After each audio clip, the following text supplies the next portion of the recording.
भाग्य को वही कोसते हैं जो कर्महीन होते हैं। नमस्कार, सुस्वागत और वेलकम अभिनंदन। आपका स्वागत अभिनंदन करती हूँ आपके, मेरे और माता रानी के इस खूबसूरत से यूट्यूब चैनल पर। कैसा है मेरा ये संसार?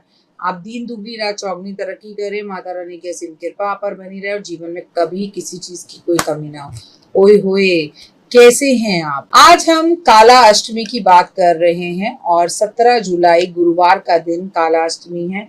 ये सावन की है क्योंकि सावन शुरू हो चुका है। आपको पता ही है 11 जुलाई से बहुत ही पावन खूबसूरत ये महीना है और अष्टमी की जो तिथि होती है वो माँ दुर्गा को समर्पित होती है, जिसमें हम माँ दुर्गा भवानी की पूजा करते हैं।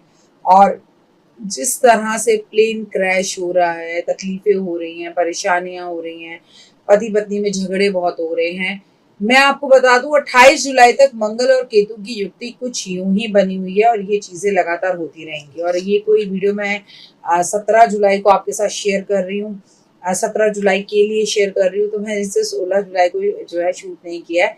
आज हम शूटिंग जो कर रहे हैं वो कर रहे हैं 20 जून को। हम कोई भी शूटिंग करते हैं ऑलमोस्ट एक महीना पहले करते हैं। अब सावन के महीने की शुरुआत 11 जुलाई से शुरू हो रही है और अब हम काला अष्टमी की बात कर रहे हैं। लेकिन आने वाला समय भी टिल 28 जुलाई मंगल और केतु की युक्ति जब तक है, जुलाई हमें बड़े तांडव अभी दिखाने वाली है। सावन की काला अष्टमी क्यों है खास? काला अष्टमी हर महीने के कृष्ण पक्ष की अष्टमी तिथि को मनाई जाती है। इस दिन भगवान शिव की रुद्र रूप काल भैरव की पूजा आराधना की जाती है। मान्यता है कि इस दिन सच्चे मन से आराधना करने से कुंडली में स्थित ग्रह दोष दूर हो जाते हैं, साथ में सभी कष्टों से छुटकारा मिलता है।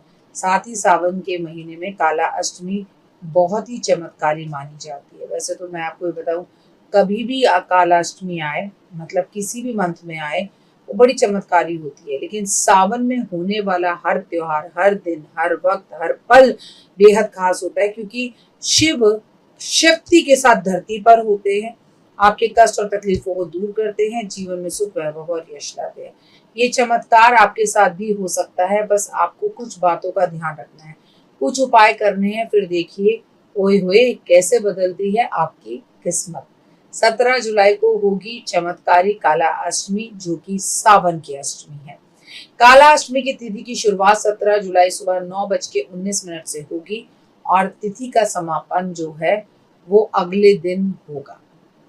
एक बात हमेशा याद रखिएगा कि काला अष्टमी हम उदय तिथि से ही मनाएंगे। और काला अष्टमी का क्या महत्व है? धार्मिक मान्यताओं के अनुसार इस दिन पूजा पाठ, दान पुण्य करने से काल भैरव प्रसन्न होते हैं और जीवन में सुख समृद्धि आती है। साथ ही में इस दिन जरूरतमंदों को भोजन कराना, वस्त्र का दान करना, शिव तो प्रसन्न होंगे ही होंगे, शक्ति का भी आपको बहुत आशीर्वाद मिलेगा। 17 जुलाई को उदय तिथि से हम काला अष्टमी की पूजा करेंगे। इस दिन ब्रह्म मुहूर्त में उठेंगे, नित्य क्रम स्नान आदि करने के बाद स्वच्छ कपड़े धारण करेंगे, पूजा स्थान पे सफाई करके गंगा जल छिड़केंगे। अब मंदिर में चौकी लगाएंगे, उसके ऊपर लाल कपड़ा बिछाएंगे, उसके ऊपर काल भैरव शिव जी की मूर्ति की स्थापना करेंगे, माँ दुर्गा की मूर्ति की स्थापना करेंगे। उसके बाद शिव की पूजन की शुरुआत काल भैरव के सफेद चंदन का तिलक लगाकर करेंगे। फल, फूल, मिठाई, भोग आदि अर्पण करेंगे, फूल अर्पण करेंगे, हाथ जोड़कर अपनी गलतियों के लिए क्षमा मांगेंगे।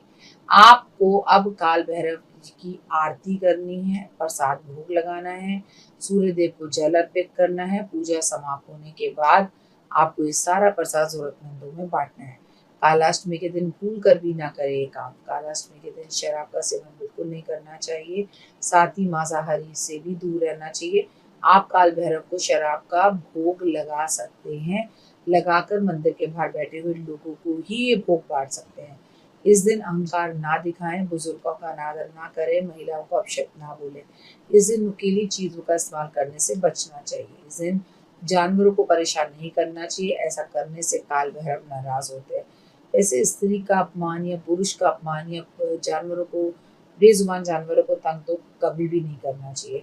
अपने माता पिता और गुरु का अपमानित नहीं करना चाहिए। अगर आप ऐसा करते हो तो दुनिया की कोई भी पूजा पाठ आपके लिए बेकार है। काल भैरव को क्या हमें जीवन में सीख मिलती है? काल भैरव हमें सिखाते हैं कि अहंकार और अभिमान कितना खतरनाक हो सकता है। ये हमें बताने की जरूरत नहीं है, शिव कितने दयालु हैं। और काल भैरव की जब कहानी हम माता के साथ सुनते हैं तो हमें हमारे सारे सवालों के जवाब मिल जाते हैं। बल्कि जितना हो उतना क्रोध से दूर रहें। काल भैरव आपको कहते हैं बुराई से अच्छाई की तरफ जाओ, अच्छाई की जीत का संदेश देते हैं। और आपको बता दूं कि काल भैरव को तंत्र मंत्र का देवता भी कहा जाता है। अगर आपके दुश्मन आपका पीछे पड़े हैं, आपको तंग कर रहे हैं, कोई रोग है जो दुश्मन की तरह आपके पीछे पड़ गया, कोई बुरी आदत है जो दुश्मन की तरह आपके पीछे पड़ गई, तो भी आपको कालाष्टमी की पूजा करनी चाहिए। इस दिन आपको अपनी नजर जरूर उतारनी चाहिए, काल भैरव के मंदिर जरूर जाना चाहिए। काल भैरव अष्टमी के दिन माँ दुर्गा भवानी की पूजा करें, माँ को श्रृंगार अर्पण करें, नारियल अर्पण करें, हलवा छोले चने का माँ को भोग लगाएं। और साथ में सबसे बड़ी बात, किसी भी पंडितानी को इस दिन लाल रंग की साड़ी श्रृंगार के साथ अर्पण करे तो हुए क्या बात है, फिर तो जीवन सुखमय हो जाएगा। इस दिन जितना हो दुर्गा सप्तशती दुर्गा कवच का पाठ जरूर करें। अपने मन की बात आप लोगों के साथ शेयर करें और इस दिन सात्विक भोजन करें, शांति से करें, मन को एकाचित कर कर माँ में मन लगाएं और माँ को नारियल अर्पण करें। मैं लाई हूँ दाने अनार के, मेरी मैया के 9 दिन बहार के। बिजली वाले तेरा क्या जाएगा, बिजली वाले तेरा क्या जाएगा, तेरे तेरे बिजली से माँ का भवन सज जाएगा। कहती हूँ ना, माँ मुरादे पूरी कर दे। हलवा बांटूं तो इस दिन हलवा भी जरूर बांटना शुरू करिए, मुरादे वो खुद पूरी कर देगी। क्योंकि उसके द्वार पर कोई भी खाली हाथ जाता जरूर है, लेकिन लौट कर कभी खाली हाथ नहीं आता। ये मैंने खुद आजमाया हुआ है, आप भी आजमाइए। और आप सभी को 17 जुलाई गुरुवार वाले दिन पड़ने वाली कालाष्टमी की हार्दिक शुभकामनाएं। सावन के महीने की इसलिए और भी विशेष महत्व हो जाता है। फिलहाल के लिए जय माता दी। चैनल को लाइक सब्सक्राइब शेयर जरूर करें। यूट्यूब चैनल जहां आप मुझे देख रहे हैं, ओए ओए जय माता।